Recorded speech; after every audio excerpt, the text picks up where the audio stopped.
That's powerful. That's powerful. And so we're going around the country based off of what happened in Tennessee and having similar discussions, because at the end of the day, we're stronger together. We can no longer afford to do work in our disability silo. Because if we do, we're going to be left behind. And instead of making decisions with people, people are going to be making decisions for us. So we need to start working together more and supporting each other. And some of my colleagues heard some of these ideas yesterday, but I want to throw out a few ideas for this group on different ways in which you could potentially collaborate.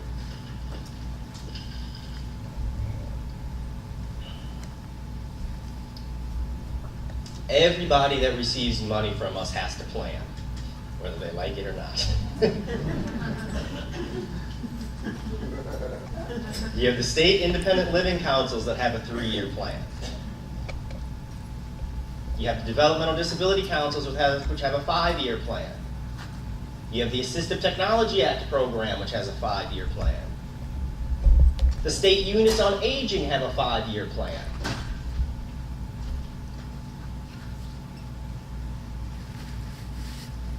Have any of these plans ever been combined?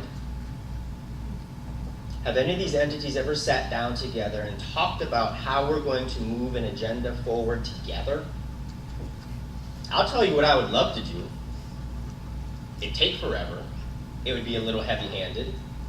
But if this is what it takes to start getting entities and people to work together, I'd love to regulate on this. I'd love to have a regulation that said each state, in each one of those state plans, they have to have one common goal. We're not going to pick it.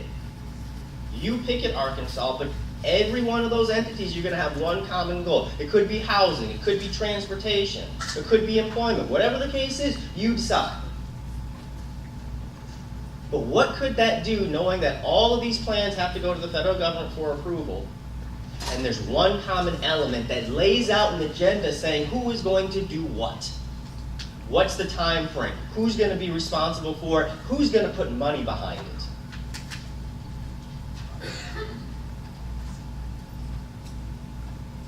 Now, we're not going to regulate on that. But that's an idea, and that's something that can come from you all. It doesn't have to come from us.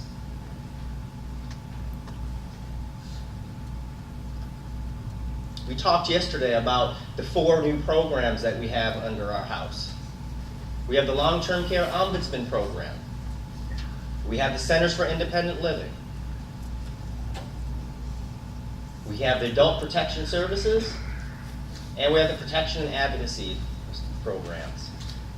All of which have a responsibility for looking at transitioning people that want to be transitioned out of specific settings.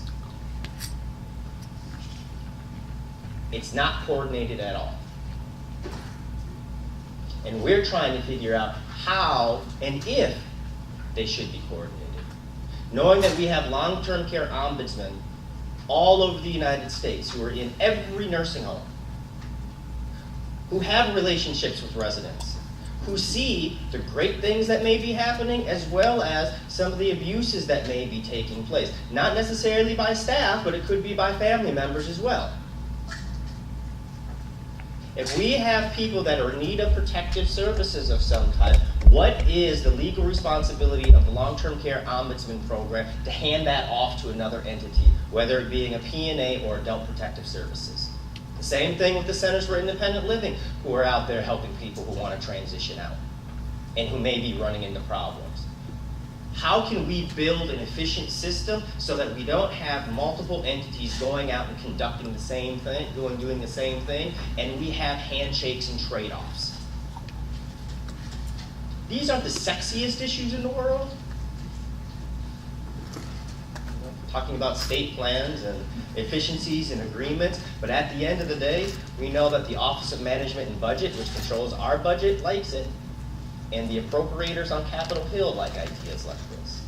It gives us the ability to say, this is a system that we're creating, or to be able to say, Arkansas has decided that they want to focus on transportation, and here's the plan that they've laid out, and here's how they're meeting their own goals and benchmarks. It lets us be able to tell your story so at the end of the day, we can get more money for the programs. Supported decision making is another one, and one that should be completely non-controversial that everybody should be focusing on: parenting. And protecting the rights of parents who have disabilities.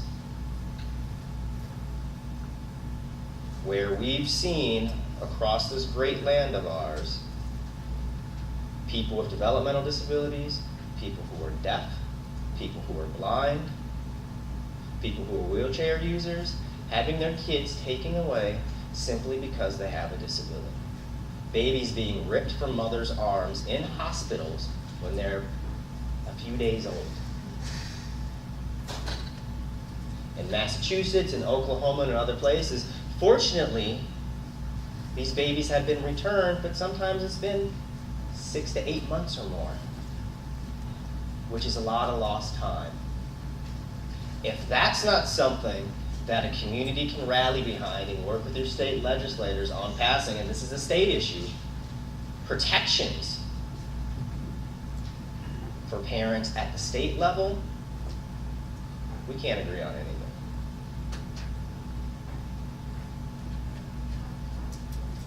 But we have to. As I said before, I'm a proud member of the Obama administration and support him 100%. However, as you heard David say, I think he said this, I don't remember now, I worked on the Hill for 7 years. Worked for the Committee on Health, Education, Labor, and Pensions on Disability Policy. And I worked for Chairman Judd Gregg, Republican from, I forgot what state, New Hampshire, and Chairman Mike Enzi, Republican from Wyoming. Why? Because disability is nonpartisan.